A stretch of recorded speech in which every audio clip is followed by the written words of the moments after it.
Estava Jesus orando em certo lugar. Quando terminou, um dos seus discípulos lhe pediu: Senhor, ensina-nos a orar. Olá, meu irmão, olá, minha irmã, a paz do Senhor Jesus. Desde já eu quero agradecer pela sua participação aqui neste vídeo, por você ter apertado o play deste vídeo. A nossa intenção é unicamente de podermos compartilharmos experiências, compartilharmos assuntos que nos traz edificação. E eu estou por esses dias meditando na oração do Pai Nosso, a oração dominical que está lá em Lucas. Estou lendo em Lucas, capítulo 11, do verso 1 em diante. Eu estou refletindo nesse texto, no ensinamento de Jesus Cristo, sobre a oração, mediante um desejo, uma necessidade que sinto de poder aprender, de poder buscar mais o Senhor em oração. Hoje iremos compartilhar sobre o pedido feito por um discípulo. Um dos seus discípulos, que o texto não diz qual foi o discípulo, chegou para Jesus depois de ter visto mais uma vez Jesus em oração. Ele chegou para Jesus e perguntou: Senhor, nos ensina a orar. E na minha meditação estava refletindo que os discípulos viram Jesus pregar o poderoso sermão, o sermão da montanha. Os discípulos viram Jesus ensinar como mestre que realmente ele é. O que nos chama a atenção, iniciando a nossa reflexão nesse texto, é que não vemos em lugar nenhum os discípulos pedindo ao Senhor: Jesus, mestre, nos ensina a pregar com eloquência, me ensina a ensinar como mestre. Nós já encontramos os discípulos fazendo esse pedido a Jesus. E a primeira lição que aprendemos aqui é concernente o pedido que o discípulo faz. O discípulo não faz um pedido egoísta. Me ensina a orar, porque depois que eu souber, aí eu vou ensinar eles, porque eu sei mais do que eles. Ele não pediu dessa forma. Nem tampouco foi um pedido individual, recriminando a outros, dizendo: Senhor, ensina eles a orar, porque eles não sabem orar. Não, o que me chama a atenção é que o discípulo diz assim: Senhor, nos ensina a orar. E já passamos aqui a aprender, a refletir, a meditar, que eu e você, nós precisamos sim aprender a orar, precisamos sim nos deter mais em oração. Eu digo isso porque é fácil a gente chegar dentro de um púlpito, diante de um grupo, dentro de uma sala de aula, de escola dominical, enfim, seja lá onde for, e dizer: o povo não está orando. Porém, o que o texto nos dá como ensinamento do discípulo é: Senhor, nos ensina. É reconhecer que nós precisamos orar mais. Nós precisamos nos deter mais em oração. Aprender mais sobre a oração.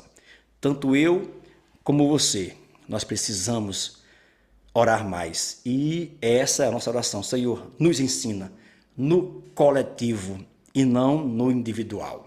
E, queridos, o discípulo pediu para que o Senhor Jesus ensinasse a eles a orar, não era porque eles não orassem. Não, os judeus tinham por dia vários momentos de ajuntamento de oração. Os judeus tinham na semana vários períodos, momentos de oração. Os judeus tinham orações que eles memorizavam, decoravam, para fazê-las nas cerimônias, nas festividades, nos feriados. Sim, eram orações formais, cerimoniais, mas eram orações. E por que os discípulos fizeram um pedido já que eles oravam? O discípulo pediu para que Jesus o ensinasse a orar, porque eles viam Jesus orando de forma diferente. A forma que Jesus orava, eles percebiam que Jesus orava e falava como um amigo que falava com outro amigo. Eles viram que Jesus estava orando, conversando como um pai conversa com um filho conversa com o pai. Então foi isso que despertou nos discípulos, certo? E nesse que chegou para Jesus para pedir, despertou assim: Senhor, eu quero orar. Em outras palavras, ele estava dizendo: Senhor, me ensina a orar como o Senhor ora. Eu quero orar com a intimidade, com a intensidade, com a profundidade que o Senhor está orando. Essa é a mais pura, simples explicação, o porquê do pedido. Essa é a justificativa, o porquê do pedido, nos ensina a orar, uma vez que ele já orava.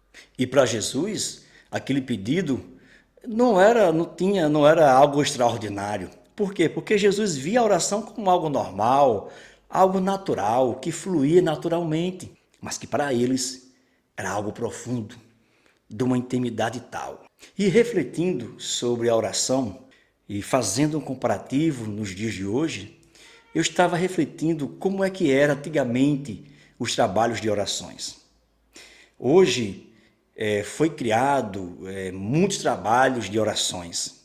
Hoje nós temos N trabalhos que foram criados no decorrer do tempo sobre oração, trabalhos voltados para trabalhos que têm o nome de oração. Hoje nós temos mais trabalhos de oração do que antigamente, porém com um diferencial. Antigamente existiam menos trabalhos de oração, eram os trabalhos corriqueiros de oração, matutino, consagração e o culto oficial de oração e as vigílias. Hoje tem bem mais trabalhos criados sobre oração. Agora a diferença é que antigamente, apesar de ter poucos trabalhos de oração para orar, verdadeiramente os irmãos, a igreja orava. Diferentemente de hoje, tem muito trabalho de oração, muitas vigílias, e a diferença é porque hoje, apesar de ter tanto em termos numéricos trabalho de oração, ora-se muito pouco. Estamos orando muito pouco.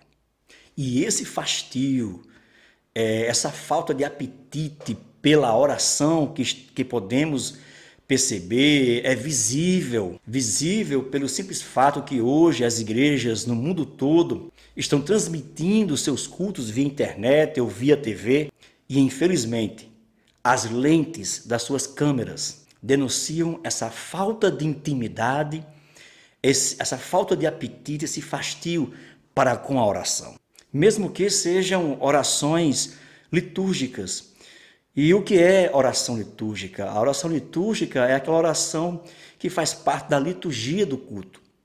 Aquela oração que faz parte do cronograma de um culto. A oração de abertura, a oração após a leitura da palavra, a oração para tirar as ofertas, depois as ofertas.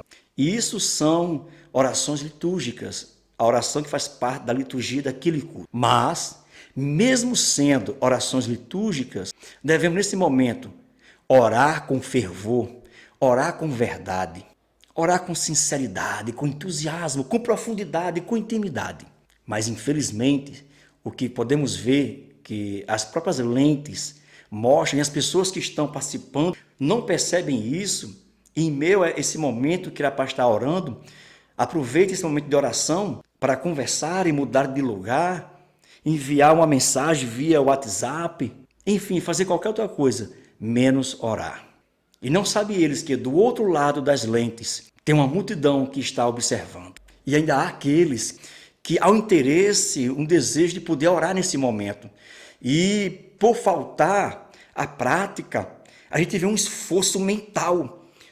Esforço esse que chega até a ser físico, a gente vê as pessoas se espremendo para poder se concentrar na oração, porque não conseguem mais se concentrar com aquilo que deveria ser natural, normal, fluir.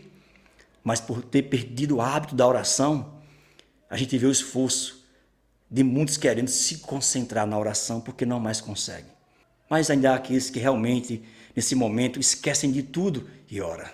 Quem não?